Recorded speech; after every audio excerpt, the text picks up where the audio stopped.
Assalamualaikum warahmatullahi wabarakatuh. Salam sejahtera untuk kita semuanya. Yang kami hormati Sivitas Akademika Setikes Akbidyo Yogyakarta, yang saya cintai, saya banggakan, adik-adikku semuanya, mahasiswa Setikes Akbidyo Yogyakarta. Alhamdulillah, kita dipertemukan oleh Allah dalam kesempatan kali ini dalam keadaan sehat walafiat. Sebelumnya, perkenalkan, nama saya Amirul Mustafa, selaku Ketua Pengurus Cabang Ikatan Apoteker Indonesia Kabupaten Bantul. Terima kasih kami haturkan kepada Setikes Akbidyo Yogyakarta yang telah memberikan kesempatan kepada kami untuk bisa silaturahmi dengan adik-adikku semuanya dalam rangka memberikan pemahaman, memberikan pembelajaran sedikit terkait dengan profesi farmasi atau apoteker. Barangkali adik-adikku semuanya sudah paham apa itu profesi apoteker. Namun barangkali nantinya gambaran adik-adik itu bisa sesuai dengan angan-angan adik-adik, atau bisa tidak sesuai dengan angan adik-adikku semuanya. Tapi perlu diingat, kuliah di farmasi itu membutuhkan disiplin yang kuat, tekad yang kuat, kemauan yang kuat. Karena apa? Kuliah di farmasi itu padat jadwal kuliahnya, padat jadwal prakteknya, juga nanti padat dalam tugas-tugasnya. Nah, ini perlu adik-adik ketahui juga, karena adik-adik sudah sekolah dari SD, SMP, SMA itu kurang lebih sudah 12 tahun. Nanti ditambah kuliah di profesi apoteker, di farmasi ini, S1-nya kurang lebih 8 semester atau 4 tahun, profesi apotekernya 2 semester atau kurang lebih 1 tahun. Jadi totalnya nanti sekitar 5 tahun. Nah, untuk menjadi seorang sarjana farmasi yang bergelar profesi apoteker, tentunya adik-adik ini perlu didukung oleh kemampuan. Kemampuan itu bisa berwujud skill, bisa berwujud pengetahuan-pengetahuan. Karena era sekarang itu kan era digital, era generasi Z yang perubahannya sangat cepat, sangat dinamis. Adik-adik dituntut untuk selalu memperbaharui cara pola pikir, cara pandang, kemudian skill kemampuan adik-adik ini juga harus diasah terus, harus diolah terus agar bisa menyesuaikan dengan perkembangan zaman. Jangan menggunakan gadget hanya untuk game online saja. Gunakanlah untuk mencari ilmu-ilmu yang itu bisa mendukung adik-adikku semuanya di bangku perkuliahan. Nah, kuliah di farmasi ini sangat kompleks. Ada bicara terkait dengan diagnosa penyakit. Kemudian ada bicara tentang anatomi fisiologi manusia. Ada bicara tentang farmakologi, farmakoterapi, farmasetika, kemudian terkait dengan formulasi sediaan obat, kemudian dengan toksikologi obat. Sangat kompleks sekali. Bahkan adik-adik semuanya ini membutuhkan kesabaran, karena ini butuh proses. Karena untuk mengetahui sebuah obat itu bisa merasakan efek juga tidak serta-merta langsung memunculkan efek. Begitu juga dengan adik-adik dalam belajar. Ini tentunya butuh perjuangan. Nah, adik-adikku semuanya, kuliah di farmasi ini, adik-adik jangan terpaku bercita-cita untuk menjadi pegawai negeri sipil saja. Karena banyak sekali yang kecewa ketika nanti lulus dari kuliah, kemudian mendaftarkan diri menjadi pegawai negeri sipil, tidak keterima kemudian istilahnya itu kecewa. Jangan berpikiran seperti itu. Masih banyak sekali peluang-peluang atau prospek yang bisa adik-adikku manfaatkan semua. Tidak hanya di lingkungan pemerintah. Lingkungan pemerintah itu sangat luas. Ada yang bekerja di dinas kesehatan, ada yang bekerja di BPOM, ada yang bekerja di puskesmas, ada yang bekerja di laboratorium kesehatan daerah, di Kementerian Kesehatan, BUMN, itu di pemerintah. Sangat luas kan? Tidak hanya terbatas di rumah sakit saja. Kemudian di sektor swasta, juga tidak melulu kita bicara mengenai apotek.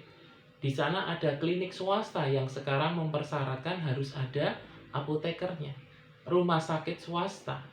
Kemudian di semacam praktek-praktek dokter bersama itu juga membutuhkan sekali kehadiran profesi apoteker. Maka dari itu, selain skill pengetahuan juga didukung dengan skill kemampuan diri. Mulai dari sekarang itu, asahlah kemampuan itu. Cara berkomunikasi, cara menggunakan alat-alat yang ada, itu juga adik-adik harus asah. Banyak sekali teman-teman saya, ini saya contohkan, yang berprofesi apoteker, namun dia juga bekerja di luar profesi apoteker. Ini saya contohkan saja. Teman saya ini, dia sebagai pengusaha apotek, tapi juga sebagai pengusaha kuliner. Ini saya contohkan. Karena apa? Karena passionnya dia bisa mengembangkan diri. Jadi tidak terpaku hanya pada di dunia perapotekan saja. Tentunya adik-adikku semuanya harus bisa mencontoh ini. Ada juga teman saya ini yang juga punya hotel atau tempat menginap, itu juga ada. Jadi semuanya itu bisa mengembangkan diri. Bahkan ada yang punya minimarket, ada yang punya counter-counter HP, bahkan ada juga yang punya pabrik kosmetika. Ini luar biasa. Jadi ini karena bisa mengembangkan diri, bisa mengaktualisasikan dirinya. Maka dari itu, adik-adik juga harus bisa mengembangkan diri. Karena profesi apoteker itu mulai dari pembuatan sediaan obat, bahan baku, pengemasan, formulasi, kemudian distribusi di PBF, kemudian disampaikanlah ke tangan pasien lewat distribusi sarana farmasi tersebut. Itulah gambaran dari profesi apoteker. Jadi tidak melulu kita hanya bicara mengenai apotek saja. Ternyata sangat luas sekali. Nah, untuk menjadi seorang farmasi, itu tidak hanya kuliah saja. Kemudian menjadi seorang apoteker, itu juga hanya sekolah saja. Itu nanti adik-adik juga akan dituntut skillnya di dalam praktek kerja lapangan. Atau kalau di istilahnya dokter, itu ada sistem koas. Praktek. Jadi adik-adik di sana akan praktek nanti selama mungkin 3-4 bulan. Bisa di apotek, bisa di rumah sakit, bisa di industri farmasi. Tergantung nanti peminatan adik-adikku semuanya. Nah, setelah itu cukup, adik-adik dinyatakan lulus, nanti ini yang paling berat. Kuncinya yaitu mengucapkan sumpah dan janji seorang profesi apoteker. Karena itu akan digunakan seumur hidup. Jadi di situ akan dimintai kita sumpah dan janji oleh Allah Subhanahu wa taala. Adik-adik berjanji kepada Allah, adik-adik berjanji kepada sesama sejawat untuk menjaga diri, menjaga marwah profesi apoteker.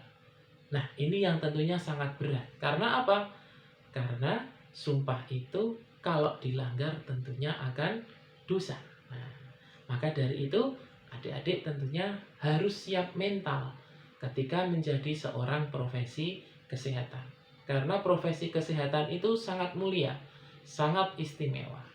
Harapannya nanti adik-adik ketika sudah lulus bergabung di rumah profesi yang namanya Ikatan Apoteker Indonesia. Kalau di Kabupaten Bantul, itu ketuanya adalah saya sendiri, sekretariatnya ada di Rumah Sakit Khusus Ibu dan Anak Umi Hasanah. Nah, seperti itu gambaran profesi farmasi atau apoteker yang bisa kami jelaskan.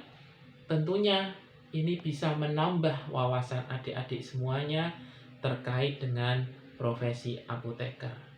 Sebagai penutup, adik-adik silahkan membuka konten YouTube kami, IAI Kabupaten Bantul. Nanti di sana ada beberapa video yang sudah kami upload sebagai pembelajaran edukasi kepada masyarakat. Nah, video yang paling banyak penggemar yaitu terkait dengan penggunaan atau edukasi obat kepada masyarakat berjudul luput. Luput itu kalau bahasa Indonesianya adalah keliru. Nah, video ini dibuat secara natural oleh anggota kami beserta seorang warga. Jadi adik-adik bisa nantinya menilai, oh ternyata seperti ini profesi apoteker. Di sana betul-betul dibutuhkan skill komunikasi, skill pengetahuan yang itu bisa membantu masyarakat terkait dengan penggunaan obat yang muaranya adalah kesembuhan pasien tersebut. Nah, pesan kami, obat itu bukan makanan. Jadi tidak bisa disalahgunakan. Demikian apa yang bisa kami sampaikan. Salam sehat selalu buat adik-adikku semuanya. Taati protokol kesehatan dari pemerintah, menjaga jarak, memakai masker, kemudian mencuci tangan dengan sabun, makan makanan yang bergizi, minum yang cukup, tentunya juga istirahat yang cukup. Harapannya adik-adikku semuanya bisa belajar di Setikes Art video ini dengan baik, lulus sesuai dengan tahapan-tahapannya dan tepat waktu. Dan nanti adik-adikku bisa menularkan ilmu kepada masyarakat melalui jalurnya yang adik-adik idam-idamkan. Demikian yang bisa kami sampaikan, kurang lebihnya mohon maaf. Salam sehat selalu dari kami, salam kompak IAI Kabupaten Bantul. Assalamualaikum warahmatullahi wabarakatuh.